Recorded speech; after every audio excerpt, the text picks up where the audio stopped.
ஆகவேதான் அவர்கள் வரலாற்றிலே பொறிக்கப்படுகின்றார்கள்.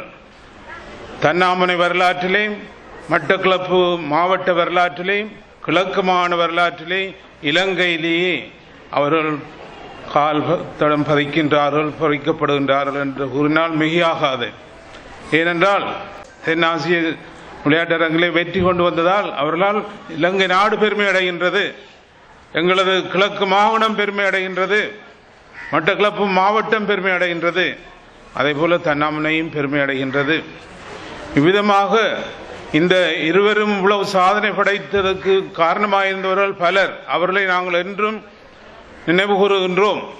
விசேடமாக அவர்களது பெற்றோர், அவர்களது ஆசிரியர்கள், உடற்பயிற்சி ஆசிரியர்கள், ஏனைய கல்லூரி ஆசிரியர்கள் எல்லோரும் சேர்ந்து ஊக்கம் அளித்தபடியால் தான் அவர்கள் சாதனை படைக்க வேண்டியிருந்தது.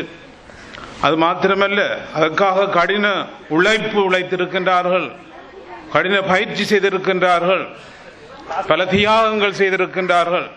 இல்லை என்றால் இன்று எங்கள் முன் சாதனை படைத்திருக்க முடியாது. ஆம், எல்லோரும் சாதனை படைக்க வேண்டும். அப்பொழுதுதான் எமது சமுதாயம் முன்னேறும். இந்த தன்னாமனை புனித வளனார் மகாவித்தியாலயத்தை பொறுத்தளவிலே பலரும் கூறுவார்கள், இது என்ன இருட்டடைப்பு மாதிரி இருக்கிறது, இதால் போகிற பள்ளியை பார்க்கின்றவர்கள் இருட்டடைந்திருக்கிறது, அன்டெவலப்ட், அதாவது அபிவிருத்தி அடையாமல் இருக்கின்றது என்றெல்லாம் பலரும் பல விதமாக குறைக்கின்றார்கள்.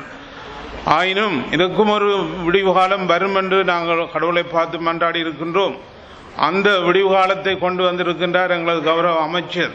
அவரும் என்னோடு பேசினார், இது ஏன் இப்படி அன்டெவலப்டாக இருக்குது, 200 வருட கால பாடசாலை இது, 200 வருடம் ஆரம்பித்த மிஷினரிமார் முதல் வந்து ஆலயத்தை கட்டினார்கள், அதோடு ஒரு பாடசாலையும் கட்டினார்கள், சிறிய குடிலாகத்தான் அமைத்தார்கள். ஆனால் 200 ஆண்டுகள் போயும் இன்னும் முன்னேறாமல் இருக்கின்றது என்றால் அது என்ன காரணமோ தெரியாது. ஆனால் ஒரு விடிவு காலம் வரும் என்று எங்கள் நம்பிக்கை இருக்கின்றது. எனவேதான் நாங்கள் இந்த நிகழ்வுக்கு வந்திருக்கின்ற உங்கள் அனைவரையும் கேட்கின்றோம், எல்லோரும் சேர்ந்து நீங்கள் ஒத்துழைத்தால், கை கொடுத்தால், உதவிக்கரம் கொடுத்தால் இந்த பாடசாலை முன்னேறும். உதாரணமாக எங்களுடைய வலய கல்வி அதிகாரி அவர்கள் பாஸ்கரன் அவர்களை நான் சந்தித்த பொழுதெல்லாம் சொல்வேன், தன்னாமனைக்கு ஏதாவது செய்யுங்கள், நல்ல ஒரு அதிபரை போடுங்கள் என்று. நல்ல ஒரு அதிபரை போட்டார். ஒரு சிஸ்டரை போடுங்கள் என்று சொன்னேன், உடனே அவர் நியமித்தார். ஒரு ஃபாதரை போடுங்கள் என்று சொன்னேன், ஃபாதரையும் போட்டார். விதமாக அவருடைய ஒத்துழைப்பு எங்களுக்கு இருக்கின்றது. அதே போல பல பெரியவர்களுடைய ஒத்துழைப்பும் ஆதரவும் எங்களுக்கு வருகின்ற பொழுதும் எங்களுக்கு நிச்சயம் இந்த பாடசாலை முன்னேறும், பல சாதனைகள் படைக்கும் என்று என்னுடைய நம்பிக்கை. எனவே இந்த சந்தர்ப்பத்திலே நான் அனைவரையும் கேட்டு